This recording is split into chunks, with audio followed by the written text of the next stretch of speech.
காத்து ஊத காத்து சுத்தும் கடல் கரைய பார்த்து சத்தியமா கோயில் கொண்ட சுப்பையா எங்க குப்பத்துக்கு குல விளக்கு நீ ஐயா. வாட காத்து வீச பார்த்து அலைய எதிர்த்து வலைய போட்டு மீன் பிடிக்கும் தொழில் நடக்குது முத்தையா. கரை மீண்டு வர காவல் உண்டன் வேலையா.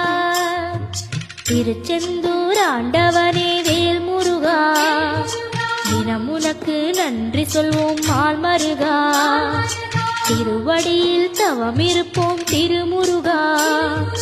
தீப்பெழுது நலமெனவே வடிவழகா.